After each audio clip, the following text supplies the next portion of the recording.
বিএনপির নেতৃত্বে আওয়ামী লীগের নেতাকর্মীরা এবং বিএনপির সন্ত্রাসীরা তারা সারা দেশে আমাদের 11 দলীয় জোটের নেতৃবৃন্দের উপর হামলা করছে। আপনারা আওয়ামী লীগকে কোনো রাজনৈতিক কর্মসূচি করার জন্য রাজপথে নামতে দিবেন না। মানে এইভাবে আওয়ামী লীগকে আপনি কয়দিন রাজপথে পুলিশ দিয়ে ঠেকাবেন? শুরু হলো আবারও আওয়ামী লীগের নতুন তাণ্ডব।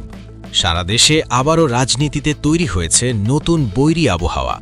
তাহলে কি সত্যি আওয়ামী লীগ ফিরে আসছে রাজনৈতিক অঙ্গনে?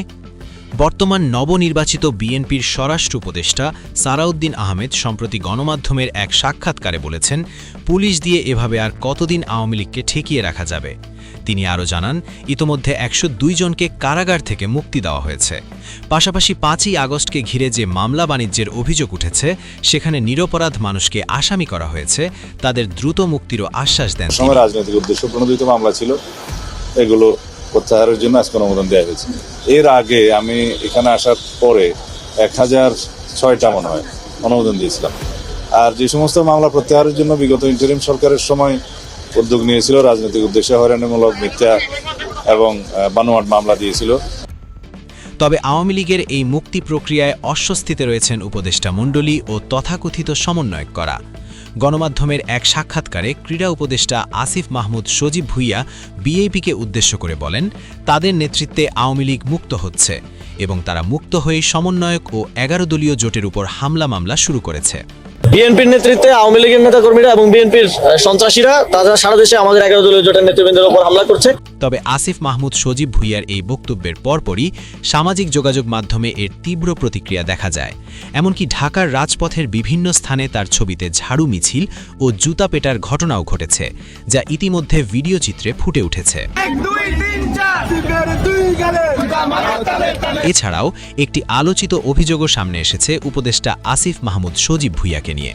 5ই আগস্টের পর উপদেষ্টা হওয়ার পরপরই তার পরিবারের মাধ্যমে, অর্থাৎ তার বাপের মাধ্যমে কোটি কোটি টাকা মামলা বাণিজ্যের বিষয়টি। যদিও এসব অভিযোগের বিষয়ে প্রকাশ্যে কোনো ভুল স্বীকার বা ব্যাখ্যা দিতে দেখা যায়নি তাকে। এদিকে সমন্বয়ক সার্জিস আলম এক বিবৃতিতে বলেন, আগে আমরা যা ইচ্ছে তাই করেছি, ইচ্ছা হলে রাজপথে নেমেছি, ইচ্ছা হলে সংসদে ঢুকেছি, কিন্তু এখন সেটা আর সম্ভব নয়, কারণ এখন মব সৃষ্টিতে ব্যস্ত বিএনপি আওয়ামী লীগকে সাথে নিয়ে। আমরা যা মন চাইছে তাই করছি। পোলাপান মন চাইছে সচিবালয়ে ঢুকে গেছে, পোলাপান মন চাইছে উপদেষ্টা যিনি একজন মন্ত্রী ওনার কাছে চলে গেছে, পোলাপান মন চাইছে মানে 5 জন উপদেষ্টা একটা মিটিং ওখানে চিল্লাচিল্লি করছে, সবাইকে গালিগালাজ করছে। মানে এই ফ্রিডম সবাই মিস করবে, অতিরিক্ত ফ্রিডম দিয়ে ফেলছিল। এই যে এখন কেউ একটা আন্দোলন নামানো সাহস করবে, শাহবাগ ব্লক করার এত সহজে সাহস করবে তো।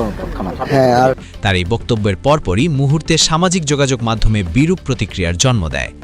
মব সৃষ্টির রাজনীতি দেশের প্রশাসনকে দুর্বল করেছে এবং সাধারণ মানুষকে নিরাপত্তাহীনতায় ফেলেছে। এবং সম্প্রতি সার্জিসকে উদ্দেশ্য করে একটি ভিডিও চিত্রে বা ফুটেজে দেখা যাচ্ছে, এখন জনগণ বলছে প্রমাণ চায়।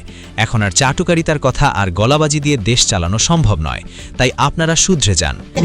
ওই সন্ত্রাসীরা চাঁদাবাজরা এখানে আশেপাশে অনেকে আছে, দেখান না আপনি, ভালো করে জানেন, সবগুলো বের করব, সবগুলো এখানে বের করব। আগের দিন আর না এগুলো করে কেউ পার পাওয়া যাবে, একদম একদম একদম উৎরায় ফেলবো সবগুলোকে, টেনে হিসেবে বের করব। প্রমাণ দেখান। এদিকে দেশের সেনাপ্রধান ওয়াকার উজ্জামান স্পষ্টভাবে বলেছেন, কোনো ধর্ম, বর্ণ বা রাজনৈতিক দলের ব্যক্তি যদি কোনো অন্যায় বা অপরাধ করে থাকে, সে তার শাস্তি পাবে, কিন্তু কোনোভাবে মব তৈরি করে আইন নিজের হাতে তুলে নেওয়া যাবে না। যেই হোক, যেই দলেরই হোক, যেই মতেরই হোক, যেই ধর্মের হোক, সেটা আমরা করব।